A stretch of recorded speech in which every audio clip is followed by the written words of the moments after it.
chose que je voudrais dire, c'est que ce témoignage, c'est un soutien, une forme de solidarité à ce qui se passe au Rwanda et dans les Grands Lacs. Alors, on m'a demandé il y a quelques jours d'intervenir sur la situation des violations des droits de l'homme au Rwanda et spécifiquement sur le rôle de la communauté internationale et son soutien à la dictature de Paul Kagame. Donc, modestement, nous avons estimé que nous avons notre contribution à apporter sur le combat du peuple rwandais, le combat des Africains en général, parce que ce qui se passe au Rwanda nous concerne avant tout en tant qu'Africains. Et c'est à ce titre que je voudrais porter ce modeste témoignage ou cette analyse. Alors, la première chose sur la thématique qu'on m'a demandé, c'est d'expliquer un peu le rôle de la communauté internationale par rapport à la dictature, par rapport à la tyrannie dans la région des Grands Lacs. Donc, essentiellement, j'ai voulu circonscrire le sujet et m'appesantir sur le rôle des États-Unis, de la France, de la Grande-Bretagne, d'un pays comme Israël, on n'en parle pas beaucoup, et ensuite des organisations multilatérales, l'Union européenne, les Nations unies, l'Union africaine, dans le soutien, et même les organisations sous-régionales qui soutiennent effectivement la politique aujourd'hui de Paul Kagame, qui est une politique qui s'exporte au-delà du Rwanda. Et dans les pays comme le Bénin, vous avez aujourd'hui, y compris en Afrique de l'Ouest, vous avez aujourd'hui la politique de Kagame qui a dépassé le cadre géopolitique uniquement du Rwanda et s'est exporté au Bénin, au Togo, au Sénégal, puisque les nouvelles autorités du Sénégal, je parle du président Bassirou Diomaye Faye et son premier ministre Ousmane Sonko, ont estimé que leur modèle c'était Paul Kagame. Et ça nous montre véritablement que depuis 1994, le storytelling, c'est-à-dire la construction d'un récit qui a été imposé aux populations africaines et surtout à la communauté internationale, a fait des émules au point où aujourd'hui les autorités sénégalaises citent comme modèle avant tout Paul Kagame. Or, Paul Kagame n'est en rien une référence en termes de respect des droits de l'homme, en termes de liberté publique, en termes même de bonne gouvernance, puisque tout ce qui se fait au Rwanda, chacun le sait, et les économistes rwandais en ont tellement parlé. Je vais parler de David Imbara, qui a beaucoup travaillé sur ces questions, qui montre que toutes les statistiques qui nous sont adressées sont en réalité fausses. Alors, je vais d'abord m'appesantir sur un élément qui est important, puisque j'ai une dizaine de minutes pour tenir mon propos, c'est qu'aujourd'hui, nous connaissons un basculement géopolitique majeur. C'est-à-dire qu'aujourd'hui, l'ordre international a changé. On vient de finir il y a 2-3 jours le sommet de Kazan en Russie, qui est le sommet des BRICS. Le Brésil, l'Inde, la Russie, la Chine et puis l'Afrique du Sud, qui se sont mobilisés pour changer l'ordre international né des années 90. Et c'est cet ordre international, justement, que nous sommes en train de dénoncer à travers la politique de Kagame. Puisque l'ordre international de 90, c'est l'ordre international de l'OTAN, des États-Unis, de la France, de la Grande-Bretagne, d'Israël. On ne cite pas suffisamment Israël, mais le rôle d'Israël, je vais en parler tout à l'heure, dans la consolidation de cette dictature, dans le pillage à la fois du Rwanda, mais également du Congo, à travers le récent accord qui a été signé avec l'Union européenne pour l'exploitation des minerais stratégiques.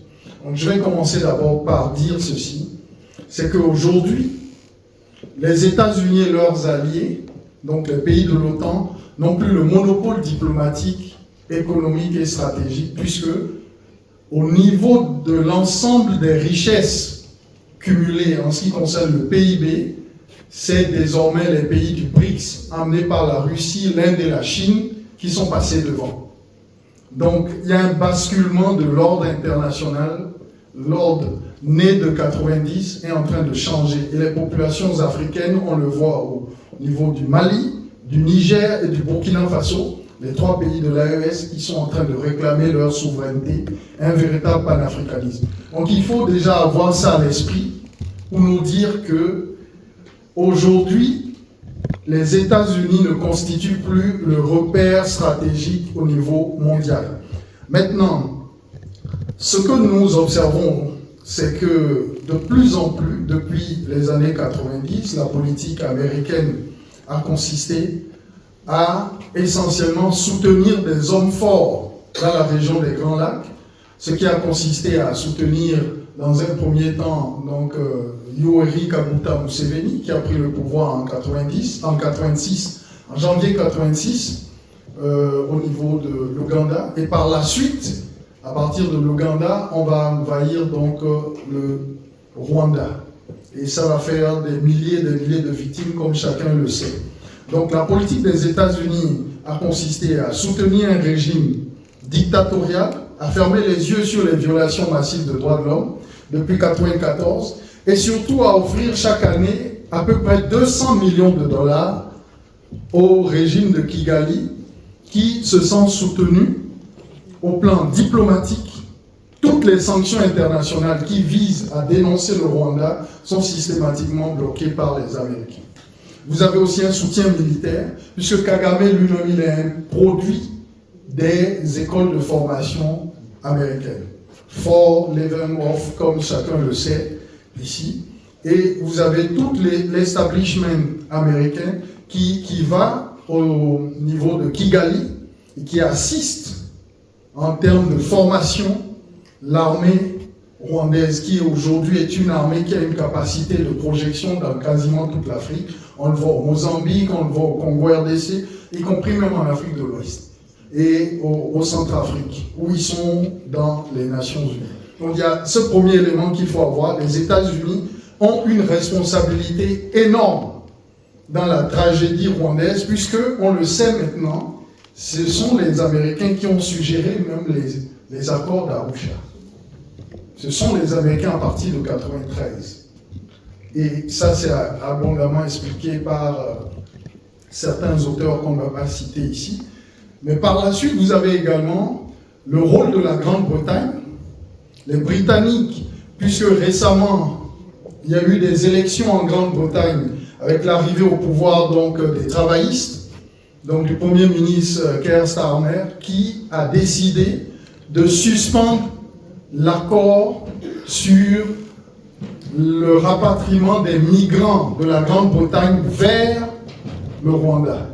Et pendant que ce protocole était suspendu, mais chaque année, le Rwanda a bénéficié de 290 millions d'euros, sans évidemment qu'on ait pu envoyer un seul migrant dans ce pays.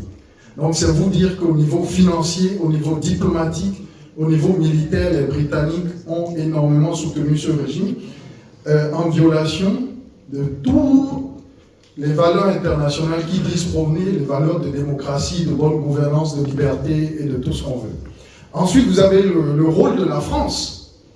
La France, aujourd'hui, est devenue le caniche au service des intérêts américains, notamment au niveau de la politique des Grands Lacs et au Rwanda. On le voit avec la politique de Macron.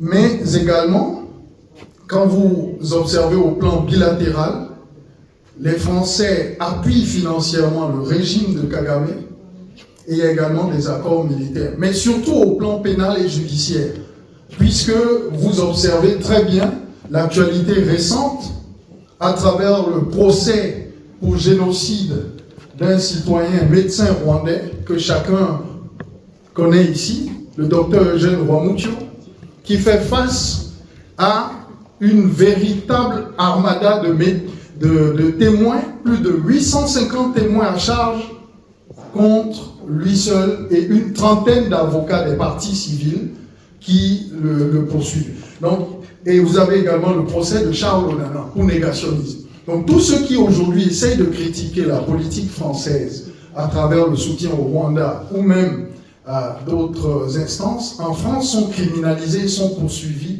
pour négationnisme et pour d'autres formes d'infractions pénales. Donc la France également joue un important rôle dans le soutien à cette dictature militaire sanguinaire. Alors, nous avons également le rôle d'Israël, puisque Kagame se définit comme étant Tutsi lui-même, mais selon le récit qui est partagé, c'est que les Tutsis auraient une ascendance hamitique, voire judaïque, etc. Donc, les Tutsis étant considérés par eux-mêmes comme des Juifs d'Afrique, il y a une forme de proximité avec Israël au niveau politique et diplomatique, et même militaire. Et on le sait à travers les études qui ont été menées par un consortium de journalistes en 2017. Il y a eu le soutien de l'entreprise israélienne NSO Group qui a permis d'infiltrer les téléphones portables de plus de 3000 citoyens rwandais et des personnalités politiques qui sont espionnés dans le cadre du logiciel Pegasus. Donc c'est important d'avoir cela à l'esprit sur le rôle et le soutien diplomatique d'Israël, mais également un soutien financier, un soutien militaire. Et maintenant, je parlerai des organisations multilatérales. Le rôle de l'Union européenne, il faut également le souligner.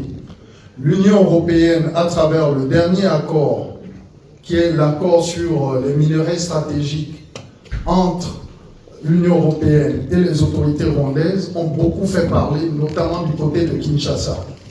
Puisque chacun sait que le Rwanda ne dispose pas de colombo-tantalite, de coltan, d'or, d'uranium et de minerais dits stratégiques.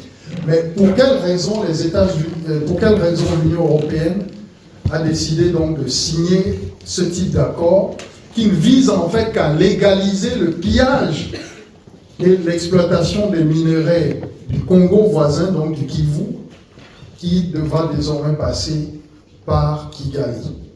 Donc, vous avez aujourd'hui une officialisation du pillage, de l'assassinat des milliers de Congolais. Certaines estimations évoquent 10 millions de victimes. Donc, l'auteur Charles Onana en parle abondamment dans son livre Holocauste. Et tout ça, c'est sur le dos des Congolais, mais également des Rwandais, puisque les Rwandais ne voient même pas les couleurs de cet argent. Cet argent profite uniquement à une oligarchie, l'oligarchie de Kagame et de son clan. Et il est important de le dire. Et cela va au détriment donc des questions de liberté d'expression aujourd'hui qui sont cadenassées, parce que dès lors que les journalistes s'intéressent à ces questions, ils sont pourchassés, ils sont criminalisés, ils sont enfermés. Je veux citer par exemple le cas en 2022 de deux journalistes qui enquêtaient là-dessus. Je parle notamment de John William Twali et d'un autre qui enquêtait sur la responsabilité de l'armée rwandaise au Congo. Ils ont été pourchassés, arrêtés, et finalement John William Twali est décédé suite à une forme d'accident, mais dont chacun doute du sérieux. Et l'autre, je crois qu'il a dû fuir le pays. Donc aujourd'hui, nous nous retrouvons dans une situation où la communauté dite internationale, essentiellement les États-Unis, la France, la Grande-Bretagne, Israël, et puis les organisations multilatérales, l'Union européenne, les Nations unies, qui ont joué un très grand rôle à travers la MINUA, la mission des Nations unies au Rwanda, dans le naufrage qui a eu lieu dans ce pays avec des milliers de morts. La MONUSCO également à RDC, toutes ces organisations aujourd'hui sont complices de la situation que vit le peuple rwandais à travers les nombreuses violations de droits de l'homme, dont Mme Victoire Ingabire est une figure emblématique. Et il faut le dire, c'est le lieu également pour nous, panafricanistes, de dire que tous les Africains doivent, comme Charles Onana le fait, comme Patrick Mbeko, comme beaucoup d'autres, comme ma modeste personne, nous mobiliser pour apporter modestement notre soutien au peuple rwandais et à travers le peuple rwandais à toutes les formes de résistance qui se mènent pour dénoncer ce régime qui est un régime criminel, sanguinaire et qui fabrique une forme de développement qui ne profite pas en réalité au peuple rwandais. Et ça, les travaux de l'économiste rwandais David Imbara sont assez clairs là-dessus. Rien de tout ce qui nous est raconté officiellement n'est vrai.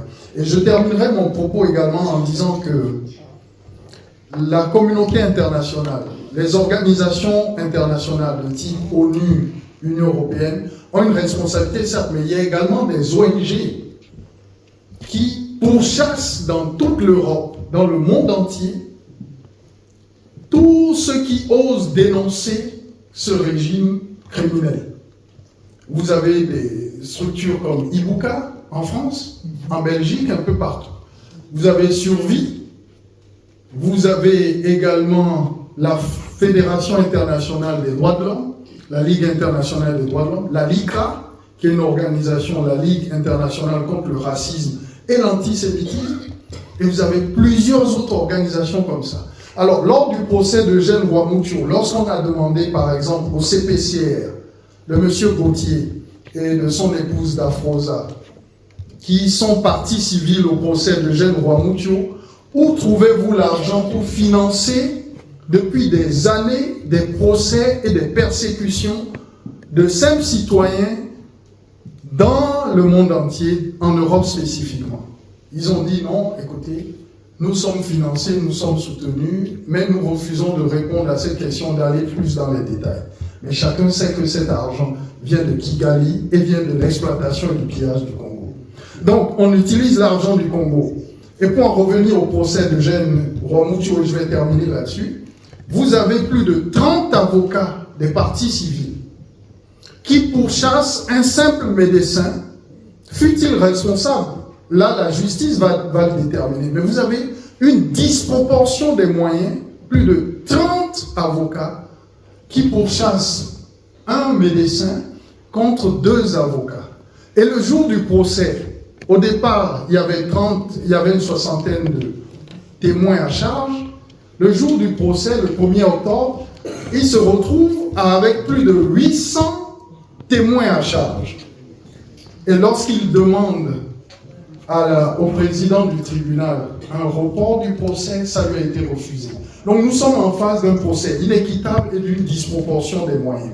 Et nous retrouvons les mêmes avocats qui la journée plaident contre Eugène Rwamutu, l'après-midi ils plaidaient contre Charles Onana. Et ils sont une quinzaine là-bas. Et vous retrouvez les mêmes organisations. Donc nous sommes aujourd'hui pour chuter dans une situation où non seulement on criminalise la liberté d'expression au Rwanda et dans ce pays, mais également ici en Occident, tous les lanceurs d'alerte, les journalistes et les leaders politiques sont pourchassés ici en Europe, en France, en Belgique, pour des procès qui sont en réalité des procès à tête chercheuse. C'est-à-dire on essaye de donner votre nom, on vous cible et puis on lance contre vous des procès avec une dizaine d'avocats, une vingtaine d'avocats. Vous, avec vos maigres moyens, vous devez vous débrouiller pour trouver de l'argent et payer des avocats et vous vous épuisez, vous vous ruinez. Quand vous gagnez le procès, on fait appel et vous allez en appel. Ça vous coûte encore de l'argent, mais ils ont derrière des moyens illimités puisque cela provient de l'argent du Congo. Donc, je voudrais, pour finir, apporter mon soutien au peuple rwandais qui lutte contre cette tyrannie qui a 3 décennies bientôt, et dire que nous autres, frères africains de l'Ouest, nous leur sommes reconnaissants pour ce combat, nous leur apportons notre soutien, et spécifiquement à la femme politique dont nous célébrons aujourd'hui la fête à travers le Ingabire Days, que nous voudrions vraiment, dont nous voudrions témoigner le soutien pour son abnégation, sa ténacité. Victoire Ingabire, que nous saluons. Je voudrais, pour finir, que nous l'applaudissions parce qu'elle mérite véritablement un soutien de notre part.